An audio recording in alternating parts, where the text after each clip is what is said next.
Perkenalkan, saya Tiara Rizkylianti dari SMP Negeri 1 Bandung. Saya dari kelas 83. Saya dari absen 30. Saya di sini mau mengerjakan tentang proyek kedua tugas PPKN tentang membuat video podcast. Di sini saya akan membahas tentang permasalahan peraturan di lingkungan dan permasalahan peraturan di Indonesia.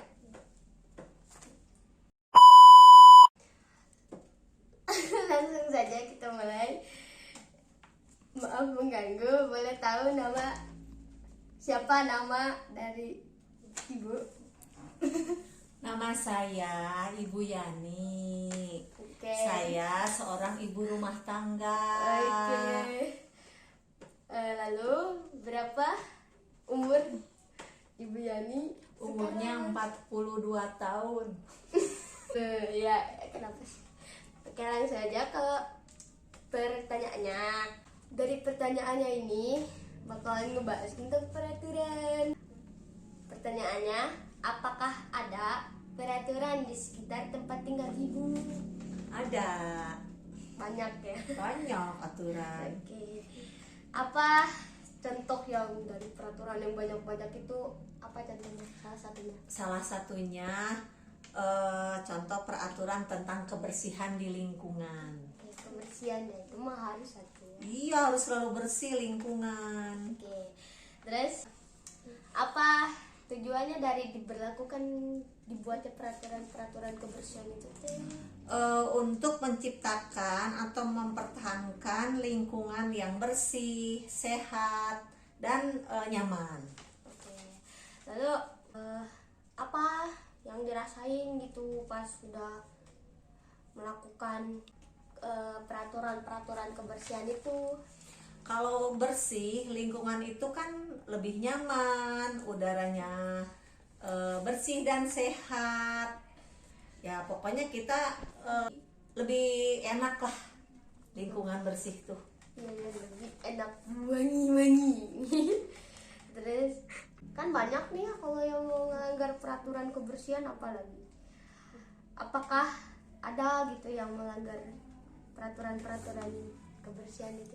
Selalu ada yang melanggar itu, namanya juga masyarakat. Iya, pasti banyak kesalahan. Iya.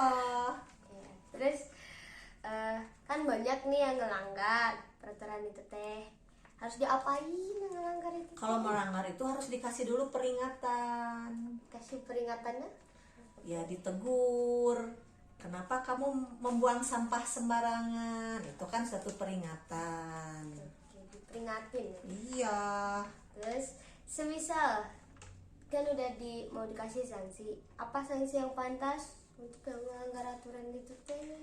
Ya kalau misalkan masih tetap melanggar, terus ditegur juga masih melanggar juga, kita kasih sanksi. Misalkan yang melanggar peraturan membuang sampah sembarangan dikenakan denda. Terus jika setelah diberi sanksi lalu pelanggar itu tuh masih bandel, tidak patuh dan terus ngelakuin pelanggaran lagi, apa yang harus dilakukan?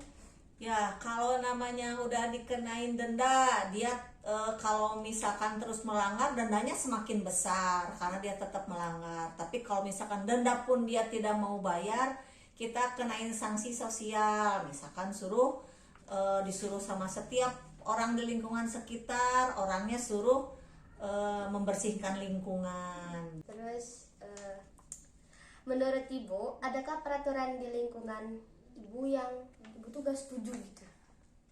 Kalau selama itu untuk kebaikan, semua peraturan saya tidak ada yang tidak setuju. Oke. Lanjut ke topik yang keduanya. Apa saja contoh peraturan yang ada di Indonesia? Ya peraturan untuk berkendaraan yaitu tertib berlalu lintas. Oke. Apa sih tujuannya dari dibuatnya atau diberlakukannya dari peraturan itu tuh?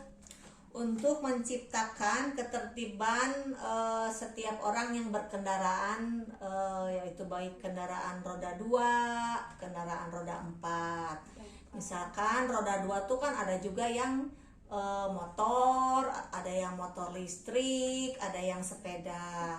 Makanya treknya kalau sepeda sekarang kayak di setiap daerah di kota besar sudah ada trek buat sepeda. Tapi suka dipakai motor. Iya, mungkin lagi sepi.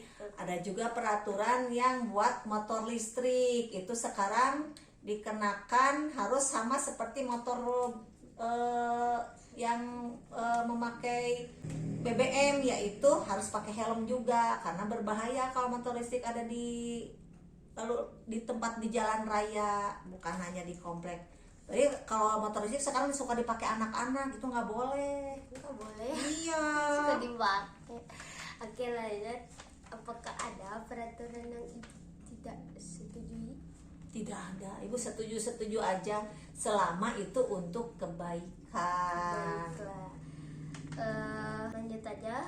Apakah ada suatu konflik yang disebabkan atau akibat suatu peraturan tertentu di Indonesia? Contoh konflik Ya. atau di luar yang tadi peraturan lalu lintas ya. Ya. Contoh konflik yang ada di Indonesia itu biasanya perebutan lahan. Lahan tuh ya perebutan tanah. Misalkan tanah itu merasa udah diduduki oleh seseorang bertahun-tahun. Ternyata tanah itu bukan punya dia. Nah, suatu saat ada orang yang pemiliknya datang mau ambil, ternyata orang itu nggak mau pergi dari lingkungan itu, merasa dia memiliki. Sedangkan orang yang memiliki sebetulnya yang mempunyai tata tertib ketentuan surat-suratnya tidak bisa memiliki, itu kan nanti terjadilah konflik yang merasa memiliki dan tidak seharusnya didiamin. Seperti itu salah satu konflik yang selalu ada di Indonesia. Banyak ya kan? Banyak, itu salah satunya yang sering terjadi yaitu perebutan lahan. Seperti itu. Yang terakhir, apa peran dari pemerintah dalam mengatasi permasalahan peraturan yang ada di Indonesia? Masyarakat harus diedukasi biar mengerti yang namanya peraturan itu tidak boleh dilanggar, dan dibuatnya peraturan itu biar tidak ada pelanggaran.